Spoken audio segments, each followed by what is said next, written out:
ఇక్కడ ఒక ఇమేజ్ ఇచ్చాడు. ఒక ఇమేజ్ ఇచ్చి వాడు ఏం అడుగుతున్నాడు, అసలు ఆ ఇమేజ్ దేనికి సంబంధించిందని అడుగుతున్నాడు. ఫస్ట్ ఆప్షన్ ఏమి ఇచ్చాడంటే ఎక్స్ట్రోఫీ ఆఫ్ బ్లాడర్ ఇచ్చాడు. తర్వాత ఆంఫ్లోసీలు లాసరేషన్ అండ్ అబ్రేషన్ అని ఇచ్చాడు. లాసరేషన్ అండ్ అబ్రేషన్ మనకు తెలుసు ఏంటి, ఇది యూజువల్గా మనం ట్రామాస్లో చూస్తాం కదా, చిన్న చిన్న కట్ ఉండి అయితే దాన్ని లాసరేషన్ అని అంటాం, జస్ట్ సూపర్ఫిషియల్ లేయర్ పోయిందంటే దాన్ని మనం అబ్రేషన్ అని అంటాం. కాబట్టి ఇవి రెండు స్ట్రైట్ అవే ఆప్షన్స్ కాదు, ఆన్సర్స్ కాదు.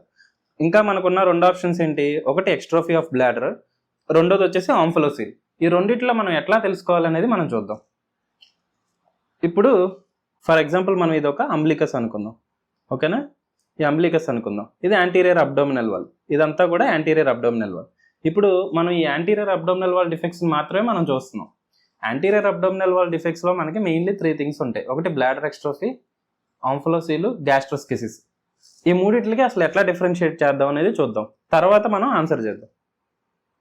ఇప్పుడు మనకి అంబ్లికల్ లెవెల్లో ఏమైనా డిఫెక్ట్ వచ్చింది అనుకో, ఇది మనకి ఎలా ఉంటుంది, దీన్ని మనం ఆంఫ్లోసీల్ అంటాం. ఆంఫ్లోసీల్ అంటే ఏంటి, at the level of umbilicus. Umbilical లెవెల్లో ఏదైనా డిఫెక్ట్ వచ్చేసి ఆ కంటెంట్స్ అన్ని కూడా ఆ డిఫెక్ట్లో నుంచి, ఆ గ్యాప్లో నుంచి బయటకు వచ్చేసినాయి అనుకో, దాన్ని మనం ఆంఫ్లోసీల్ అంటాం. ఏ కంటెంట్స్ వస్తాయి, స్టమక్లో ఏమేమి ఉంటాయి, మనకి అంబ్లికస్ లెవెల్లో ఏమేమి కంటెంట్స్ ఉంటాయి, ఏదర్ ఇంటెస్టైన్ అయినా అయి ఉండొచ్చు, ఒకటి ఇంటెస్టైన్ అయినా అయి ఉండొచ్చు, తర్వాత లివర్ అయినా అయి ఉండొచ్చు, లేదంటే స్టమక్ అయినా అయి ఉండొచ్చు. ఏ కంటెంట్ బయటకు వచ్చినా కూడా మనం దాన్ని ఆంఫ్లోసీల్ అని అంటాం. తర్వాత ఆంఫ్లోసీల్ అంటే ఈ అంబ్లికస్కి కింద లెవెల్లో, అంటే ఈ లెవెల్లో, అంటే ఇక్కడ ఏముంటుంది మనకి అంబ్లికస్ కింద బ్లాడర్ ఉంటుంది.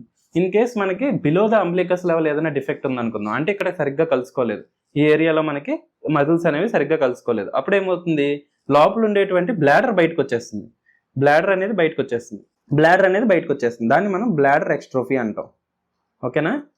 తర్వాత ఏదైతే ఈ అంబ్లికస్ ఉందో దీనికి రైట్ సైడ్, ఓకే, దీనికి రైట్ సైడ్ ఈ ఏరియా నుంచి, ఈ ఏరియాలో ఏదైనా డిఫెక్ట్ ఉందనుకుందాం, ఇక్కడ నుంచి ఏమైనా గ్యాస్ట్రిక్ కంటెంట్స్ బయటకు వచ్చినాయి అనుకుందాం, మెయిన్లీ ఇంటెస్టైన్ ఒకటే ఉంటుంది, దీన్ని మనం గ్యాస్ట్రోస్కిసిస్ అంటాం.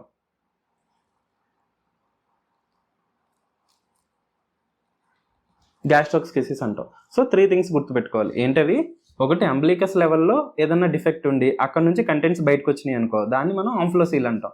దాంట్లో ఇంటెస్టైన్ ఉండొచ్చు, లివర్ ఉండొచ్చు అండ్ స్టమక్ ఉండొచ్చు. ఒకవేళ అంబ్లికస్ కింద లెవెల్లో, అంటే అంబ్లికస్ కింద లెవెల్లో ఏదైనా బయటకు వచ్చిందనుకో, ఈ అంబ్లికస్ కింద లెవెల్లో ఏమైనా బయటకు వచ్చిందనుకో, దాన్ని మనం బ్లాడర్ ఎక్స్ట్రోఫీ అంటాం. ఎందుకు, అంబ్లికస్ కింద మనకి బ్లాడరే ఉంటుంది కాబట్టి. ఒకవేళ లేదు, అంబ్లికస్కి రైట్ సైడ్ ఉన్న దాని నుంచి మనకి ఏదైనా బయటకు వచ్చిందనుకో, దాన్ని మనం గ్యాస్ట్రోస్కిసిస్ అంటాం. దాంట్లో మెయిన్లీ ఇంటెస్టైనల్ కంటెంట్ ఉంటుంది.